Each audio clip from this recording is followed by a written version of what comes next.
Om Namo Bhagavate Vasudevaya. Om Namo Bhagavate Vasudevaya. Om Namo Bhagavate Vasudevaya. Hare Krishna, Hare Krishna. So I wanted to continue with Bhagavad Gita, chapter number 7, and seek the blessings of Radha Shyamsundar, Krishna Balaram, Bal Gopal, Gauritai, Srila Prabhupada Guru Maharaj, and the assembled devotees. So we've completed the first 6 chapters, at least a brief overview. And another interesting view of the first 6 chapters, we have one basic common problem that we all face, just like Arjun, which is the misidentification of the body, of the soul rather, with the body. So this is a big problem that we have. We are spiritual beings having a human experience, but currently we are behaving like humans having a spiritual experience. Hence the reason for all our trials and tribulations. So we're not humans having a Gita experience. We're actually spiritual beings having a human experience. This can be addressed only by reviving our original Krishna consciousness, which is God consciousness, which can be re-established by finding our connection with God. So that's why in the last chapter, Krishna went through the different yoga systems. Last few chapters, in fact. In last chapter, he went through the Astanga Yoga. Before that, he went to Karma Yoga. Hence the reason for various yoga systems. Yoga means to connect with God. So Arjun's problem was whether to act or renounce. Action means cannot be renounced. And if renounced, then no action. So they're not mutually exclusive. But Krishna gives a different slant. He gave him another option. Action with renunciation. Arjun therefore kept questioning him. The 3rd and 5th chapters, basically as a result of questions by Arjun.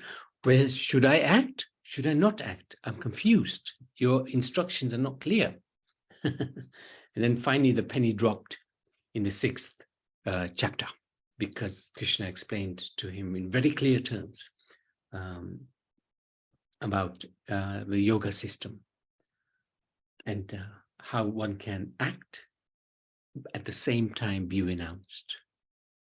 So chapter 7 is the beginning of the middle of the Bhagavad Gita, which focuses on Bhakti Yoga. The 6 middle chapters of Bhagavad Gita are focused on Bhakti Yoga. And what is it? Why is it Bhakti Yoga?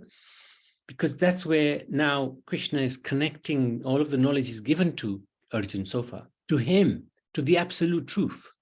That makes it Bhakti Yoga, because now we're bringing in the Supreme Lord.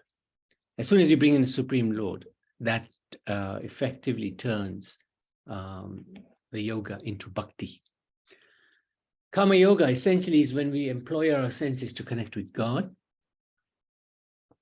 So our senses, eyes, ears, nose, etc., tongue, when they're connected to God, that's Karma Yoga. So we're using our senses for yoga purposes. Astanga Yoga is where we connect our mind, the contemplative mood, to God.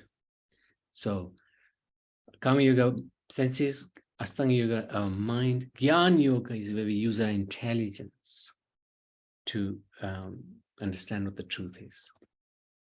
Bhakti Yoga is where we connect everything together: senses, mind, intelligence, emotions to God, with the intention to develop love for him. So this is why this includes everything. Krishna begins to describe himself, where to find him in our world, how to cross beyond this world, the effect of worshipping others like demigods. And the themes of this chapter are as follows: hearing, the first and most important process of bhakti, attentively about the Supreme Lord. So he talks about this power of hearing. Also, Krishna gives him a sense of where he's present in this material world, how everything rests in him, just as a string that holds together the pearls in a necklace. And also the types of people who approach him and those who don't approach him. And the worship of devatas, demigods, compared to the worship of the Supreme Lord. So let's start.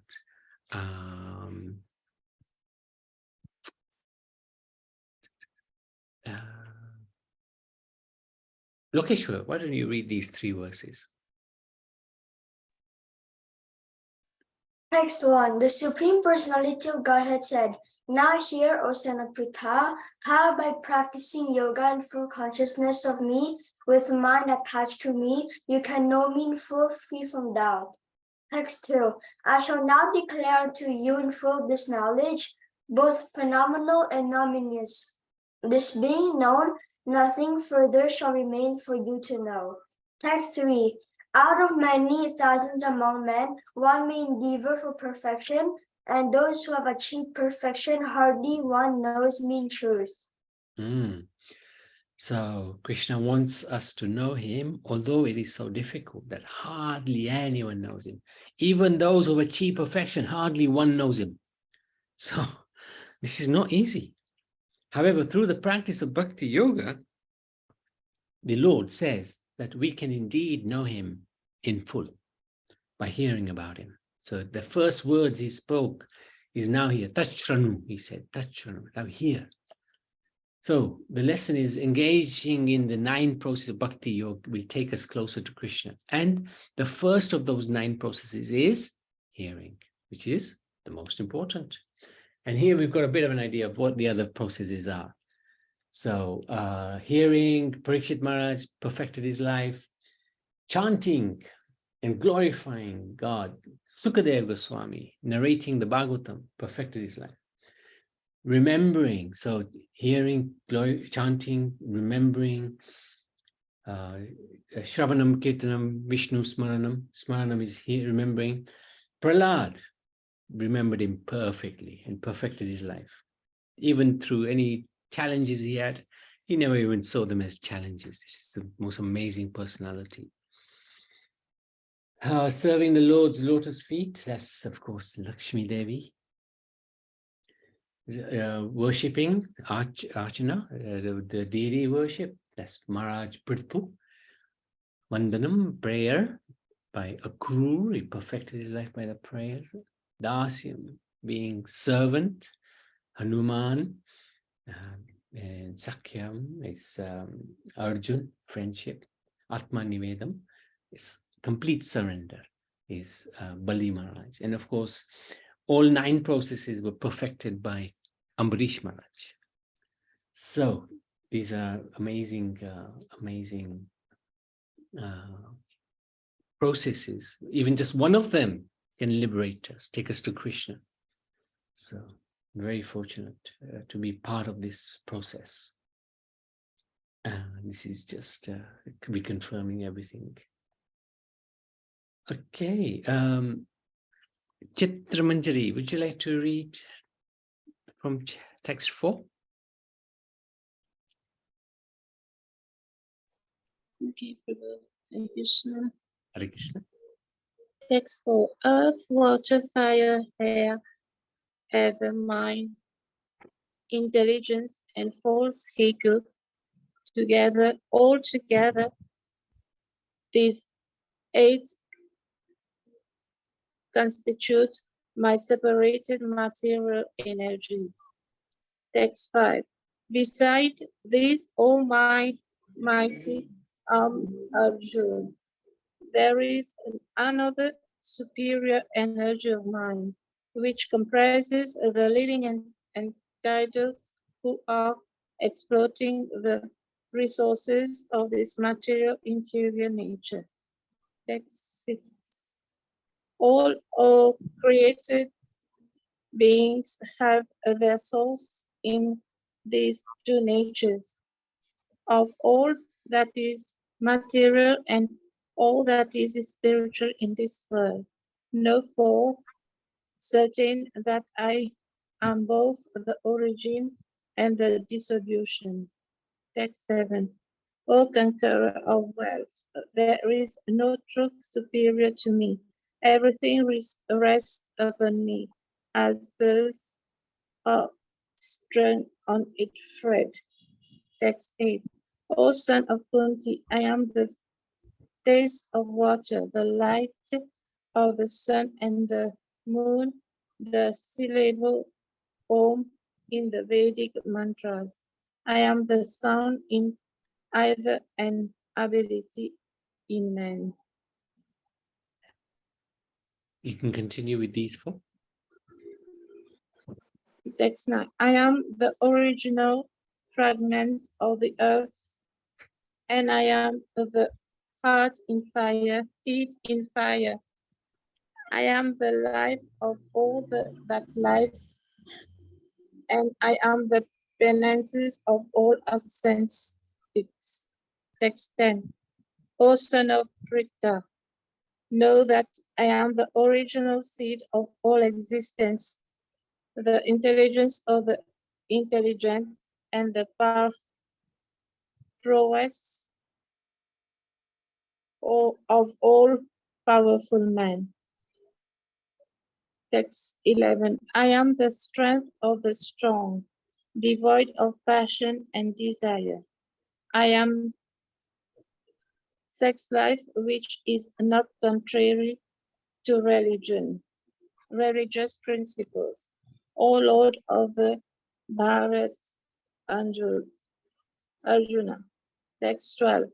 Know that all states of being, be they of goodness, passion, or ignorance, are manifested by my energy.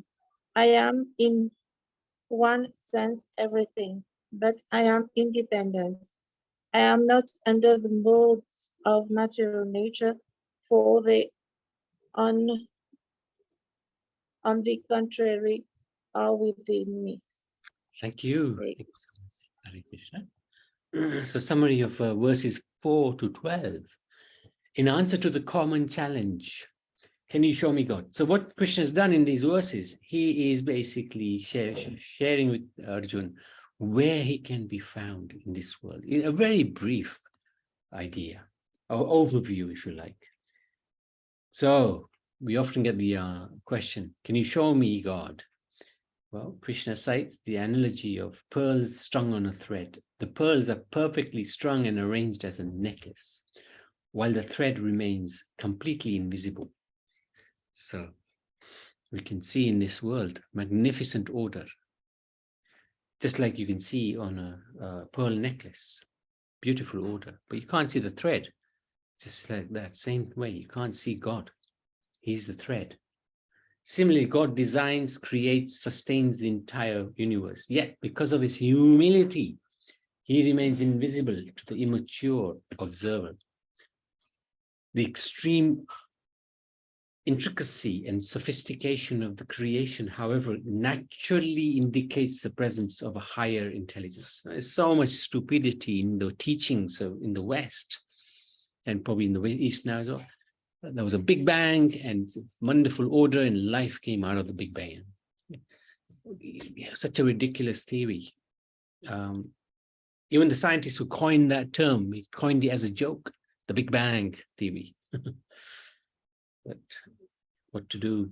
People are so foolish that they accept this without questioning or thinking about it. Krishna further explains how he is the essence of everything within the creation, the taste of water, the light of the sun, the ability in man. In this way, through the eyes of knowledge, one can learn to see God everywhere. So this is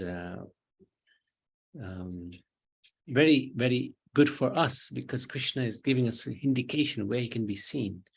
And every time, for example, we drink water, we can taste Krishna, and we can say this, what he says in the Bhagavad Gita, Rasoam apsu kaunteya, I am the taste in water, son of Kunti.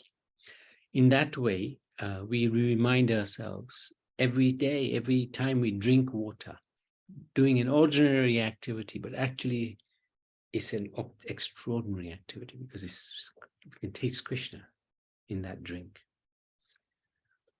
Okay, Sita Ram Prabhu, would you like to read?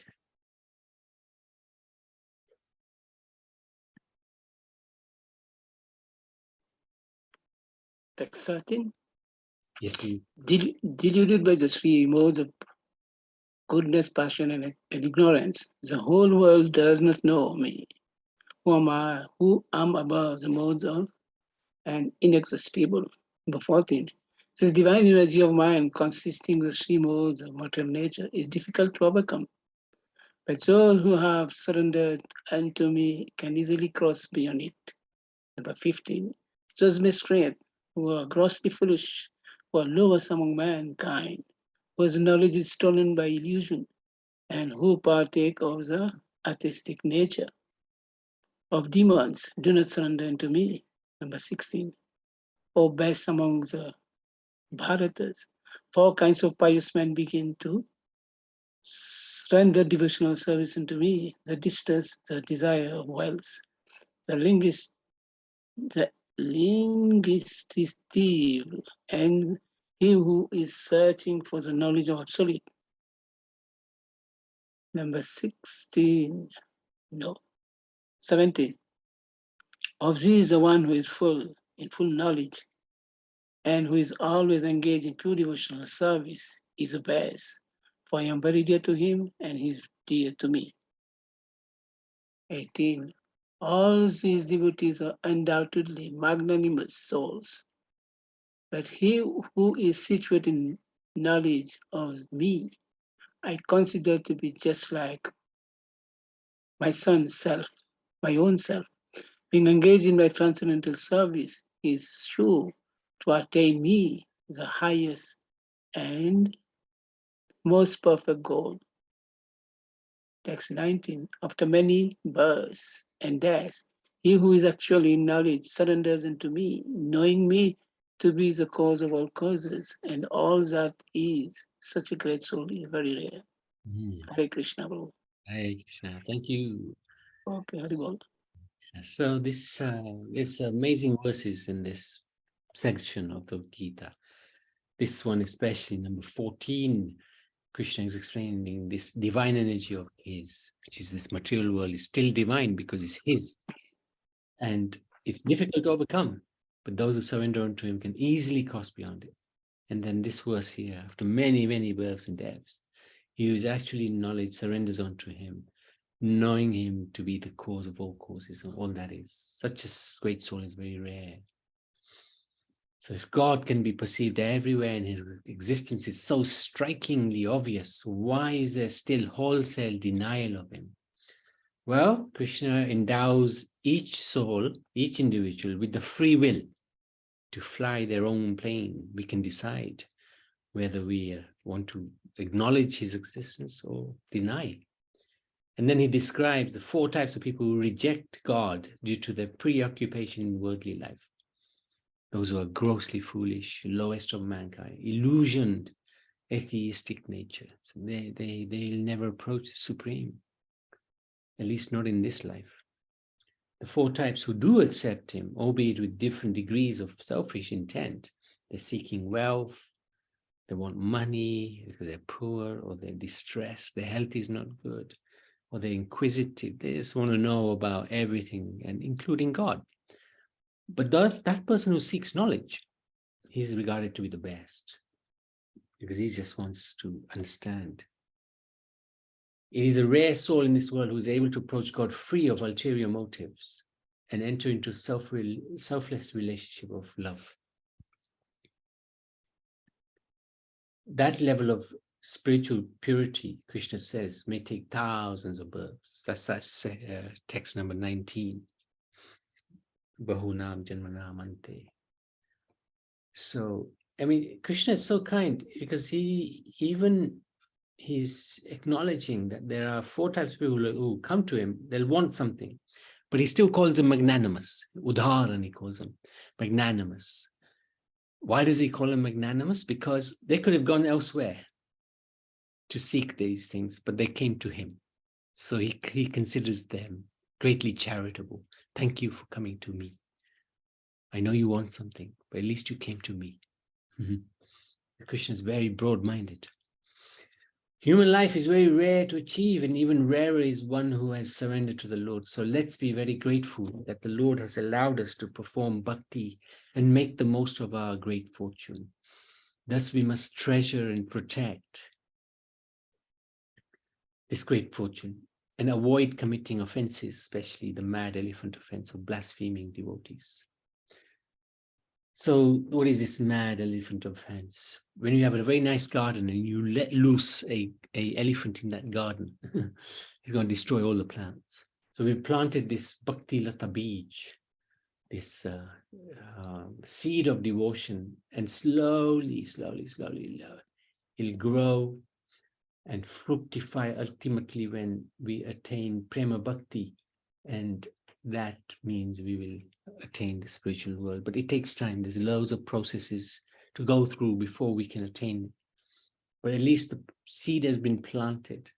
And then we get some faith, we get some sangha of the sadhus, and do some bhajan, get rid of all our craziness, anartha, nivritti, get firm faith, nishta, ruchi, we get some taste, ashakta, we get attachment. And then a short step to bhava, transcendental emotion, and then prema is not far away. It takes time, but that's the aim. So this, we want to avoid trying to offend devotees. Otherwise that Bhakti Lata Bij gets destroyed at a very young age. Okay, Lokeshwar, you have only read 3 verses. Why don't you read some more? Text 20. Those whose intelligence has been stolen by material desires surrender to demigods and follow the particular rules and regulations of worship according to their own natures. Text 21. I am in everyone's heart as the Supersoul. As soon as one desires to worship some demigod, I make his faith steady so that he can devote himself to that particular deity. Text 22. Endowed with such a faith, he endeavors to worship a particular demigod and obtains his desires. But in actuality, these benefits are bestowed by me alone. Text 23. Men of small intelligence worship the demigods, and their fruits are limited and temporary. Those who worship the demigods go to the planets of the demigods, but my devotees ultimately reach my supreme planet. Text 24. Unintelligent men who do not know me perfectly think that I, the Supreme Personality of Godhead, Krishna, was impersonal before and have now assumed this personality. Due to their small knowledge, they do not know my higher nature, which is imperishable and supreme. Text 25. I am never manifest to the foolish and unintelligent. For them, I am covered by my internal potency, and therefore they do not know that I am unborn and infallible. Text 26. O Arjuna, as the Supreme Personality of Godhead, I know everything that has happened in the past and all that is happening in the present, and all things that are yet to come. I also know all living entities, but me no one. By me no one knows. Text 27. O Sayana Bharata, O conqueror of foe, all living entities are born into delusion, bewildered by dualities arising from desire and hate. Text 28. Persons who have acted piously in previous lives and in this life, and whose sinful actions are completely eradicated, are freed from the dualities of delusion, and they engage themselves in my service with determination. Intelligent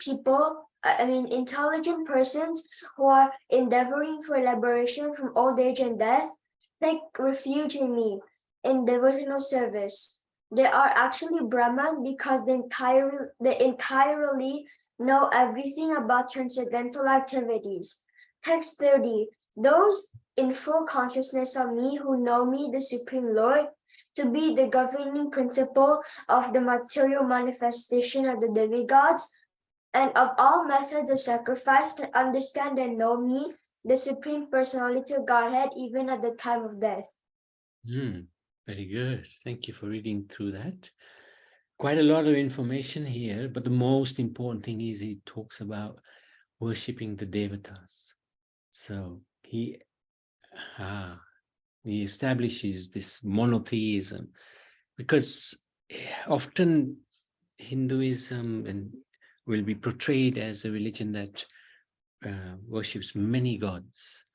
But actually, Krishna establishes in the Gita monotheism, and he distinguishes demigods as powerful entities in charge of universal affairs, but who are in no way, shape, or form equal to God. They are servants of God.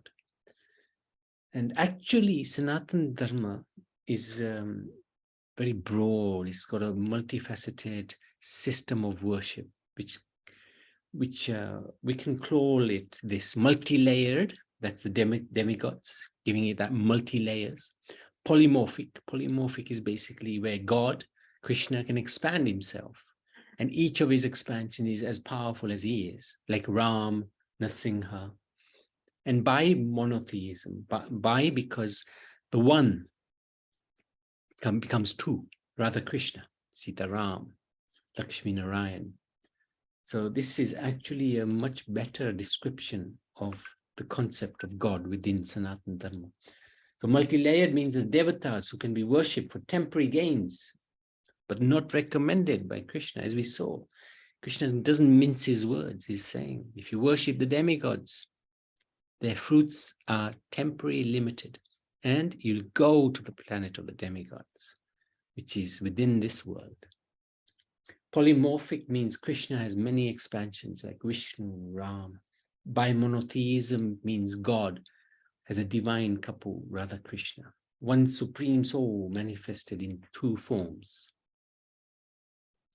So, lesson to learn from this, our worship is exclusively meant for Krishna and his expansions, the Vishnu avatars, Vishnu Tattva. The demigods, the devatas, are his servants, whom we must respect but not worship. The worship is exclusively for Krishna. The respect is for everyone, not just the demigods. Respect is for everyone. All the living entities deserve respect because they're part and parcel of Krishna. But here, Krishna is very, very clear. And unfortunately, somehow or other, most of the community misses this instructions of the Gita because they're quite attached to getting rewards from the demigods. They like to worship the demigods. And nothing wrong in that, but we have to understand that that worship is not going to fructify in something permanent. We'll still be in this material world. So Krishna doesn't abolish it. He doesn't even prohibit it. In fact, earlier on or later on, he says, don't disturb anybody. If they're worshiping the demigod, let them continue. Don't disturb their faith. But what he does also explain is that the fruits are limited and temporary. And ultimately, your destination is only within this material world. So what's the point? You could do the same worship and worship the supreme Vishnu Tattva form, and you'll be out of this world. So that's chapter 7, phenomenal chapter. So much nectarian instructions given in this chapter. So, any questions? Anybody's got any questions or any comments? Anything that you wanted to make clear? Or any doubts? Everybody happy? Lokeshwa, any questions? Anything you want to check? No, Guruji. Okay. Is it quite clear, quite easy to understand? Yeah. Yes, good. Okay, thank you. Okay, so let's stop there. Bhagavad Gita ki jai, chapter 7 ki jai.